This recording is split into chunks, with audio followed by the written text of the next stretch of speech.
दोस्तों, देश में छात्रों का आंदोलन अब सबके हाथ से निकल चुका है। ना ये सरकार के हाथ में है और ना ही स्टूडेंट लीडर्स के हाथ में। और आज तो 800 से ज्यादा शहरों में, कस्बों में, पूरे देश में प्रोटेस्ट हो रहा है। और जंतर मंतर पे तो इतनी भीड़ है कि आप कह सकते हैं सिर्फ सैलाब ही सैलाब दिख रहा है छात्रों का, बच्चों का। और बड़ी खबर यह है कि ये आंदोलन अब सिर्फ शिक्षा मंत्री धर्मेंद्र प्रधान के इस्तीफे तक सीमित नहीं दिख रहा है। चारों तरफ से डिमांड हो रही है कि अमित शाह, जिन्होंने लाठी चार्ज करवाई, जिनकी पुलिस ने आंसू गैस छोड़े, पैलेट गन्स चलाई, अमित शाह का भी इस्तीफा होना चाहिए। यानी अगर धर्मेंद्र प्रधान का इस्तीफा हुआ तो अगला टारगेट अमित शाह है। पहला धर्मेंद्र प्रधान और अमित शाह का रेजिग्नेशन, दूसरा कि स्टूडेंट्स को जिन्होंने मारा है, जिन्होंने ह्यूमिलिएट किया है, उन पर एक्शन लिया जाए।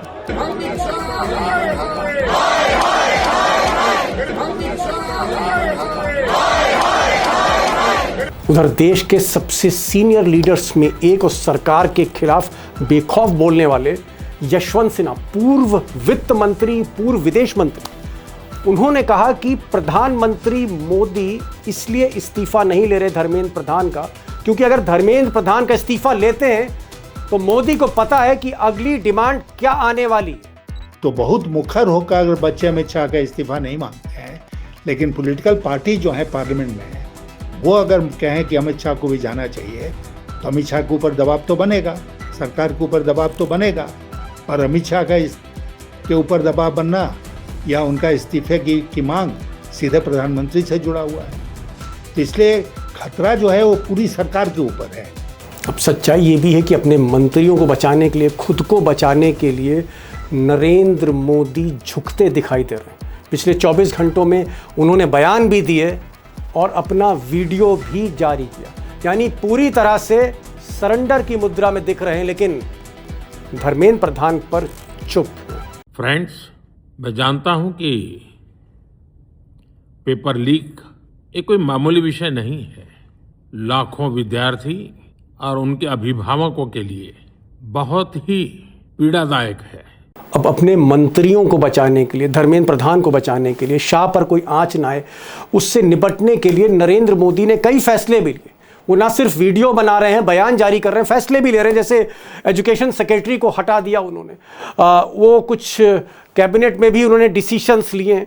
वो दो डिमांड्स जो है उसको भी मानने को तैयार हो गए। एक डिमांड कि जितनी भी FIR 20 जुलाई को छात्रों पर हुई है, इनको हम वापस लेते हैं, किसी भी छात्र पर मुकदमा नहीं करेंगे। दूसरी डिमांड कि भाई कंपनसेशन देंगे। जिन छात्रों ने अपनी जान दे दी नीट परीक्षा के पेपर लीक मामले में, उन सबको कंपनसेशन देने के लिए तैयार हो गए। तो मोदी प्रेशर में हैं, झुक रहे हैं, लेकिन इस प्रेशर में मोदी गलती भी करते चले जा रहे हैं। मसलन नरेंद्र मोदी अकेले सोनम वांगचुक से डील कर रहे थे, अकेले बातचीत कर रहे थे, अकेले ही उन्होंने रात में नड्डा और अपने मंत्री, PMO के मंत्री जितेंद्र सिंह को भेज दिया।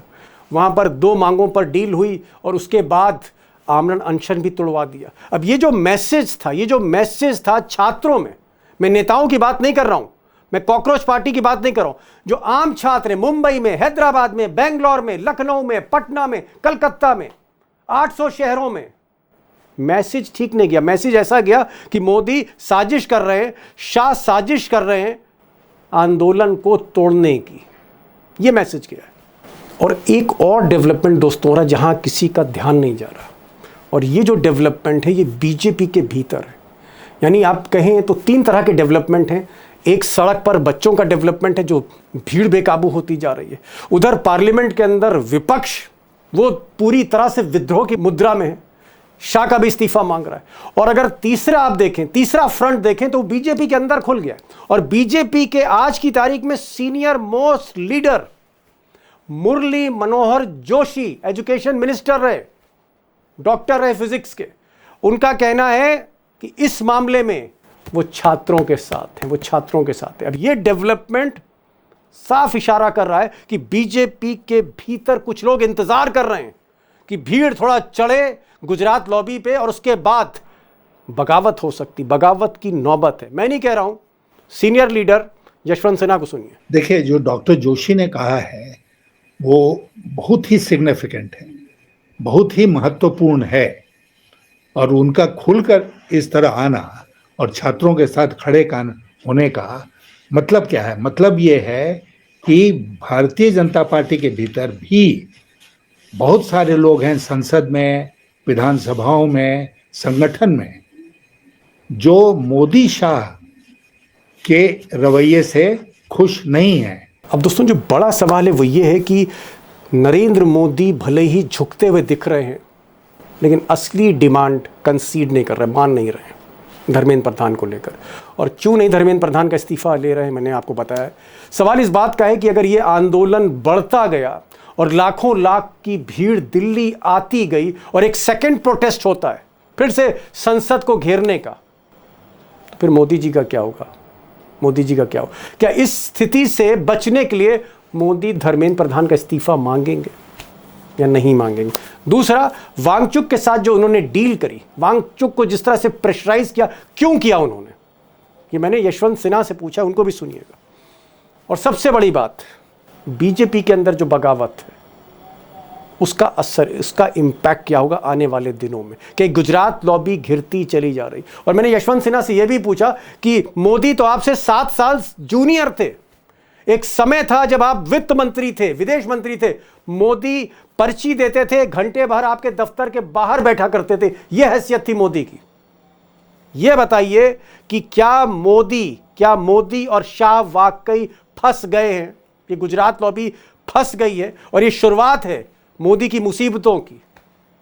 यशवंत सिन्हा साहब को मेरी गुजारिश है, उनके एक एक शब्द सुनिएगा, क्योंकि बहुत कुछ पर्दे के पीछे जो हो रहा है वो बता रहे हैं, खुलकर बता रहे हैं।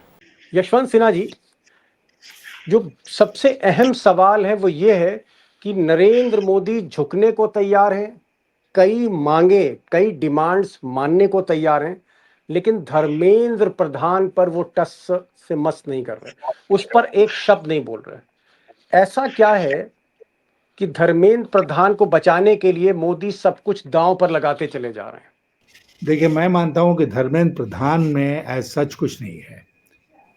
धर्मेंद्र प्रधान का इस्तीफा हो जाए तो सरकार की जो मियाद है उसके ऊपर कोई असर नहीं पड़ेगा इसका।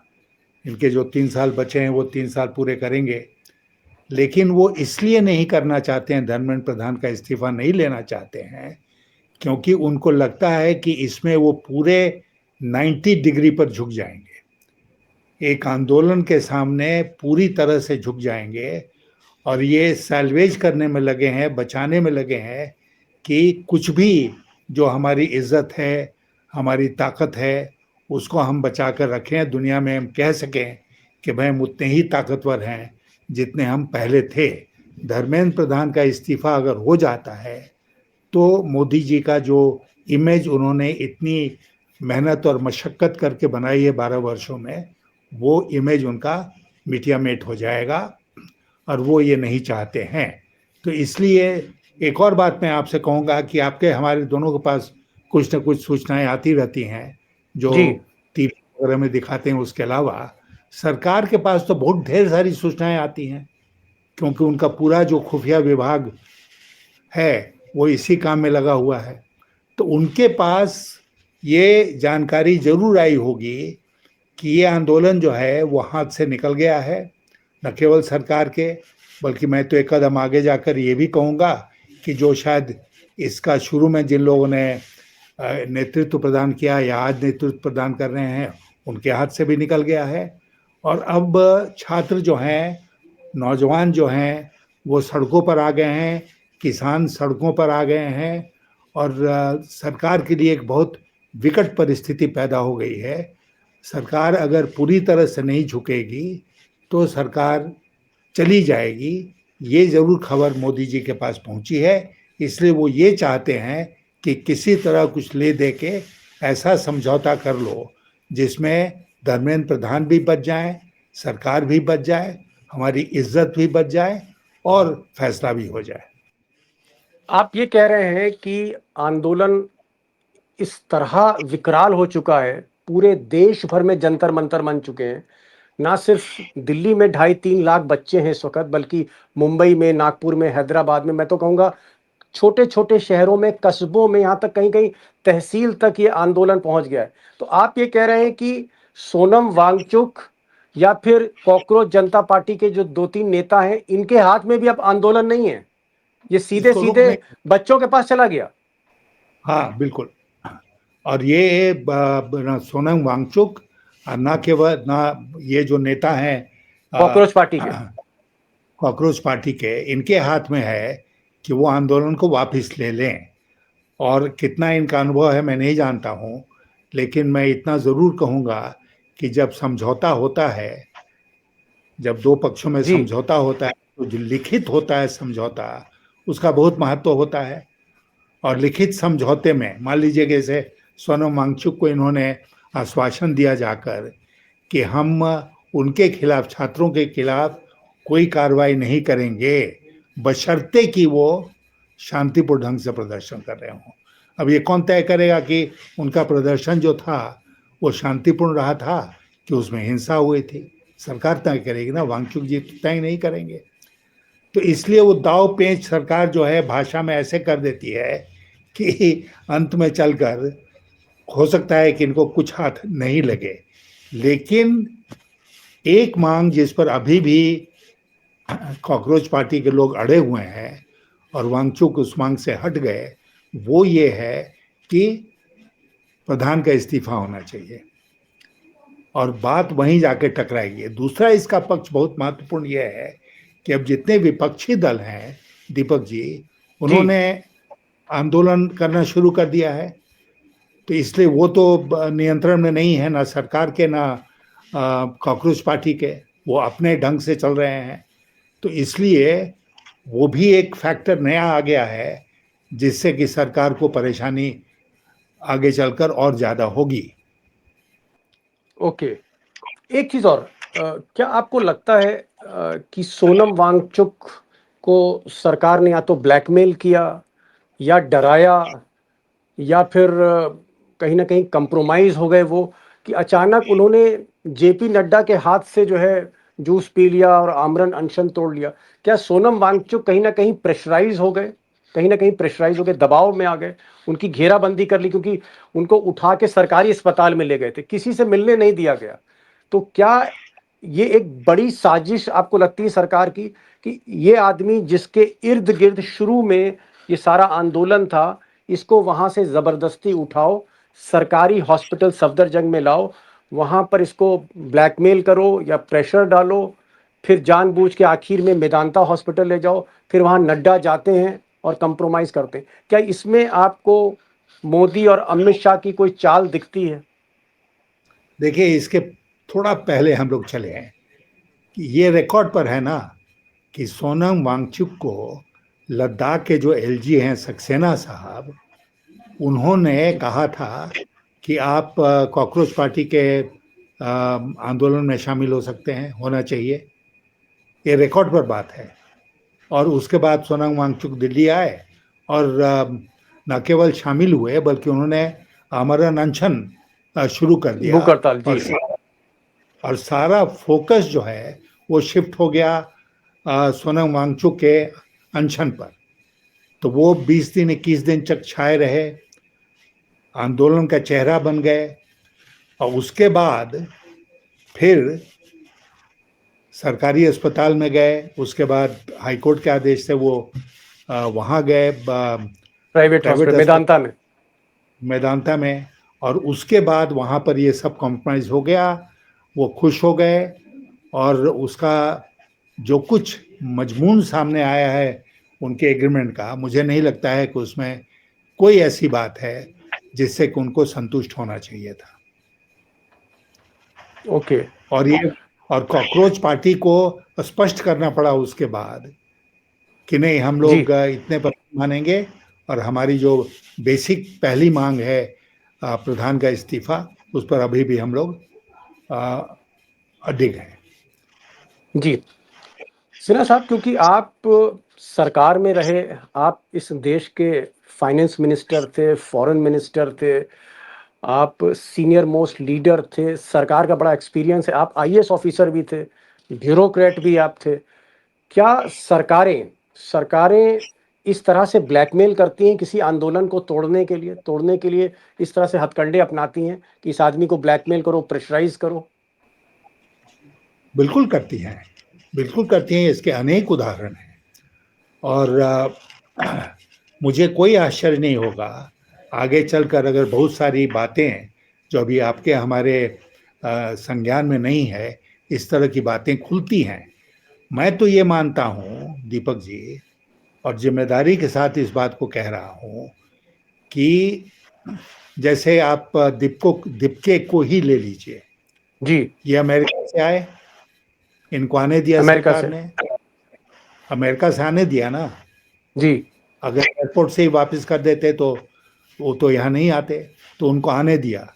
फिर उनको गाड़ी में बिठाकर खुद जंतर मंतर ले गए कि अब आंदोलन करो। मैं ये कह रहा हूँ कि इसके पीछे जो बहुत सारे तथ्य अभी पब्लिक डोमेन में हैं, उन पर अगर गौर से विचार किया जाए तो हम पाते हैं कि कहीं न कहीं सरकार का ये प्रयास था। उसमें वो सफल हुए कि नहीं सफल हुए वो कहना मुश्किल है, लेकिन सरकार का ये प्रयास था कि हम सरकार में हम सत्ता संभालते ही हैं, हम विपक्ष का जो स्पेस है उसको भी हम ही संभालेंगे। और विपक्षी दलों को बिल्कुल नाकाम करने के लिए ये हम आंदोलन ऐसा करेंगे जिसमें कि उनका स्पेस खत्म हो जाएगा, आंदोलन का स्पेस आ जाएगा, और आंदोलन जो है वो हम ही चलाएंगे। तो आंदोलन भी हम ही चलाएंगे, सत्ता भी हम ही संभालेंगे, सब कुछ हम ही करेंगे। लेकिन कहीं न कहीं बात हाथ से निकल गई, क्योंकि इन लोगों ने ये नहीं सोचा था कि आंदोलन ये स्वरूप ले लेगा और उसको कंट्रोल करना किसी के लिए भी मुश्किल हो जाएगा। तो अभी जैसे मान लीजिए कि वांगचुक की बात हम लोग कर रहे थे, वांगचुक अगर कॉम्प्रोमाइज्ड हो गए तो अब वांगचुक के हाथ में आंदोलन नहीं है। अब पता नहीं वो जंतर मंतर वापिस जाएंगे नहीं जाएंगे, मैं नहीं जानता हूँ जी। और अगर अभी जो कॉकरोच पार्टी के लोग हैं वो आंदोलन को कोई और दिशा देने की कोशिश करेंगे तो शायद उसमें उनको सफलता नहीं मिलेगी, क्योंकि आंदोलन उनके हाथ से भी निकल गया है और पूरे देश में फैल गया है। जी, एक चीज़ और, क्योंकि सबसे ज़्यादा जो जनसंख्या है, अगर हम इस देश में देखें, किसान देख लें या फिर हम इसको एज वाइज ले लें, बुजुर्ग कितने हैं, सीनियर सिटीजन कितने हैं, सबसे ज़्यादा जो जनसंख्या है वो जेनजी की है। मतलब जो जो बच्चे हैं 29-30 साल तक, 13-14 से, इनकी जनसंख्या अमूमन तकरीबन 55-60 करोड़ है। अगर ये बच्चे सड़कों पर जिस तरह से आ रहे हैं देश के सारे शहरों में, क्योंकि आज जो खबर आ रही है 800 सिटीज, 800 शहर, जिसमें छोटे शहर भी हैं, टायर 2 सिटीज भी हैं, जिसमें कस्बे भी हैं, वहां पर ये आज प्रोटेस्ट चल रहा है। क्या ये बच्चे अब किसी की बात मानेंगे नहीं? सिर्फ और सिर्फ जब तक धर्मेंद्र प्रधान का इस्तीफा नहीं होता है, ये बच्चे अपने घरों में नहीं लौटेंगे। मैं पूरे देश भर की बात कर रहा हूं। बिल्कुल, क्योंकि वो तो उनकी सबसे महत्वपूर्ण मांग है। और अगर किसी भी कारण देश के नौजवानों ने, छात्रों ने ये जो उनकी सबसे महत्वपूर्ण मांग है उससे पीछे हट गए तो नेता हट सकते हैं, जो आंदोलनकारी जी, आंदोलनकारी जो हैं वो पीछे नहीं हटेंगे। तो कोई ना कोई खड़ा होगा जो कहेगा नहीं, हम नहीं मानते इस बात को। आपको क्या लग रहा है? बहुत सिचुएशन इस वक्त बहुत ग्रिम है, बहुत ही वोलाटाइल है सिचुएशन इस वक्त। सरकार के हाथ में भी नहीं है, मंच जो संचालन कर रहा है उसके हाथ में भी नहीं है, सोनम वांगचुक भी एक तरह से किनारे हो गए। क्या अब ये देश के लिए बहुत ही एक ऐसी घड़ी है संकट की जहां किसी तरफ भी ये देश बढ़ सकता है? नहीं, किसी तरफ नहीं बढ़ने का सवाल है। ये देश जो है वो अनार्की की तरफ नहीं जाएगा। हमने जेपी आंदोलन को बहुत निकट से देखा था एक सरकारी पदाधिकारी की हैसियत से, और मेरी सहानुभूति भी थी जेपी आंदोलन के साथ, ये सर्वविदित है। लेकिन उस समय एक ये था कि जेपी जैसे नेता उसका संचालन कर रहे थे, उनके एडवाइजर्स वगैरह सब थे, उसमें छात्र भी थे, लेकिन संचालन जेपी के जैसे नेता के हाथ में था और उनकी बात अंततः सब लोग मानते थे। अभी जेपी जैसा व्यक्तित्व कोई नहीं है इस आंदोलन में। वांगचुक ने कोशिश की, लेकिन अब कॉम्प्रोमाइज हो गए, जो भी हो गए, वो पोजीशन उनकी नहीं रही।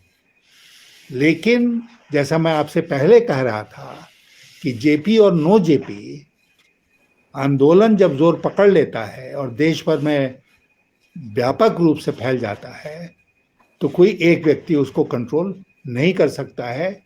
और आगे चलकर मुझे लगता है कि धर्मेंद्र प्रधान का इस्तीफे का मतलब होगा सरकार का जाना।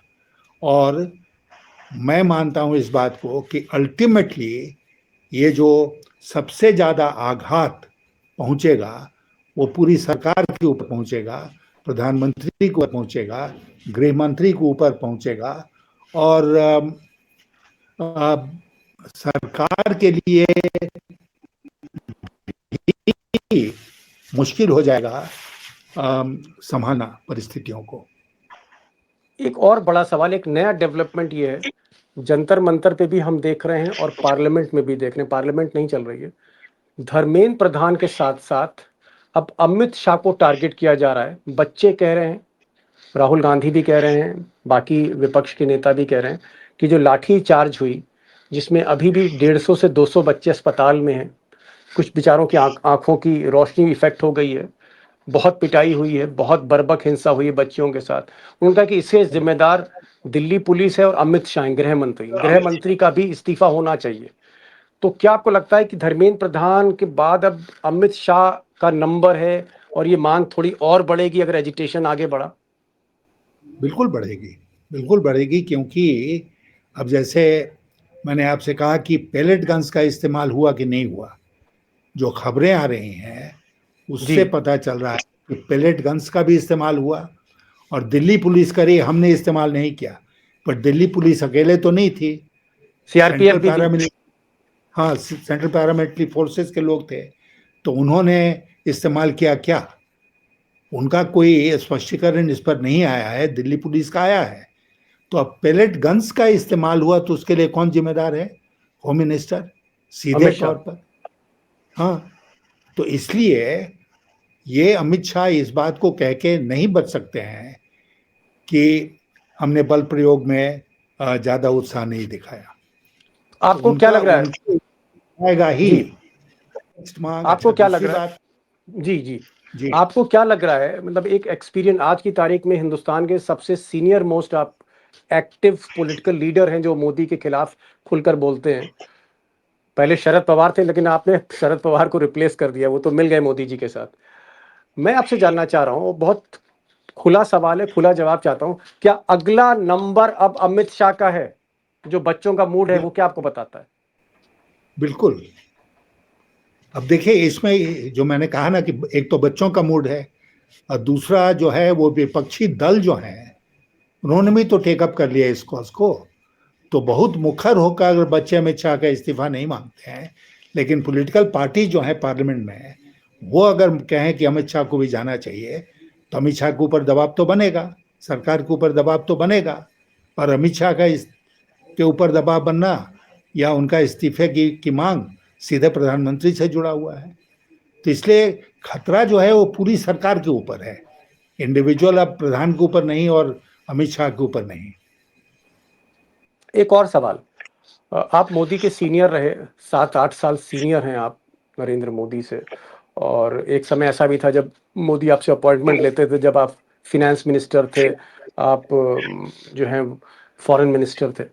मैं एक चीज़ जानना चाह रहा हूँ कि बीजेपी के senior most leader Murli Manohar Joshi, क्योंकि अडवाणी जी तो अब बोलने की स्थिति में नहीं है, मुरली मनोहर जोशी ने छात्रों का साथ लिया। उन्होंने कहा इस मौके पे मैं छात्रों के साथ जा रहा हूँ।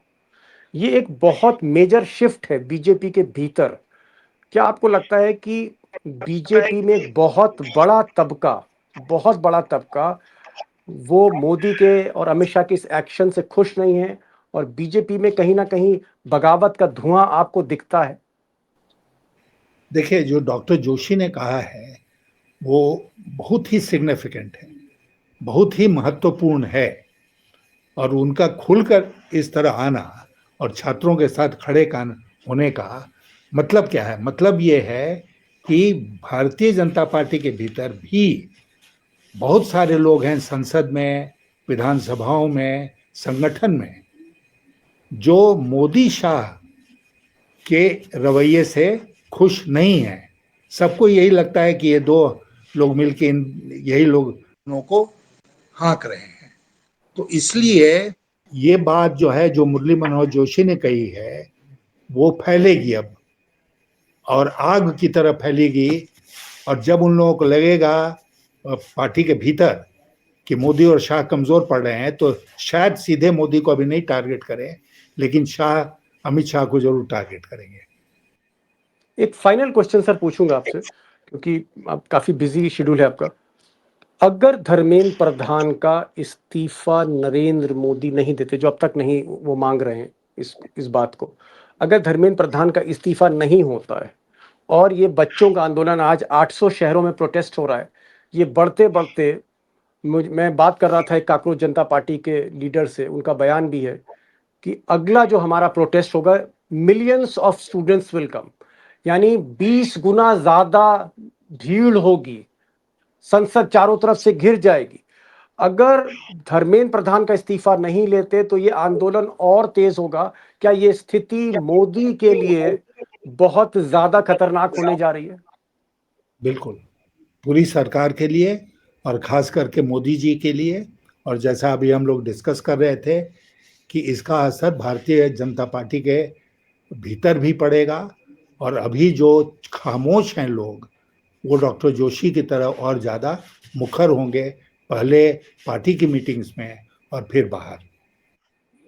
सर चलते चलते एक सवाल को और जवाब दे दीजिए। मुझे लगा कि आप, क्योंकि बीजेपी को अंदर से जानते हैं, 2 बार आप केंद्रीय मंत्री थे, आप अगर नरेंद्र मोदी की जगह होते प्रधानमंत्री, आप क्या करते इस वक्त, राइट मोमेंट? पहले तो मैं ये परिस्थिति पैदा नहीं होने देता, और इसको शुरू से ही मैं कुछ कोशिश करता कि कोई समझौता हो जाए छात्रों के साथ। क्योंकि देखिए, ये बहुत वॉलेटाइल ये समुदाय है ना, छात्रों का, किसानों जी। का। इनसे आप कभी राड़ मत लीजिए, इनको कभी मत छेड़िए। इसलिए शुरू में ही इसको निप इन द बड करना चाहिए था, और वो नहीं किया। हाथ से बात अब निकल गई है। तो मुझे लगता है कि अभी इनके पास, और मैं भी अगर इनकी जगह पर होता, तो श्रीमान प्रधान जी का इस्तीफा लेने के अलावा और कोई विकल्प नहीं बचता। ये यशवंत सिन्हा थे, कह रहे थे कि धर्मेंद्र प्रधान शिक्षा मंत्री का इस्तीफा लेने के अलावा नरेंद्र मोदी के पास अब कोई विकल्प नहीं, कोई और रास्ता नहीं। और धर्मेंद्र प्रधान का अगर इस्तीफा नहीं होता है तो नेक्स्ट टारगेट मोदी के चाणक्य अमित शाह हैं, उनके रणनीतिकार अमित शाह। और अमित शाह के जाने का मतलब है सीधे सीधे गुजरात लॉबी का बिखरना, टूटना, यानी सरकार पूरे खतरे में है। एक और बड़ी बात यशवंत सिन्हा साहब ने कही कि सोनम वांगचुक कंप्रोमाइज थे, या जिस तरह से उन्होंने प्रेशर में आके जेपी नड्डा के हाथों ये अनशन पड़ा है, इससे कोई फर्क आंदोलन पर नहीं पड़ने वाला। आंदोलन अपनी गति से आगे बढ़ रहा है, क्योंकि ये मूवमेंट अब कॉकरोच जनता पार्टी, इसके आयोजक, इसके ऑर्गेनाइजर्स मंच से आगे बढ़ गया है। 800 शहरों प्रोटेस्ट है, 800 शहरों में देश के, और लाखों नहीं, अब ये जनता करोड़ों की तरफ बढ़ रही है। ऐसे में मोदी के लिए सबसे बड़ा खतरा है उनकी कुर्सी पर। बहुत बहुत शुक्रिया यशवंत सिन्हा साहब का, जो हमारे इस प्रोग्राम में है। Thank you so much Yashwant Sinha साहब, आप समय पे आए और आपने इस प्रोग्राम को ज्वाइन किया। Thank you so much.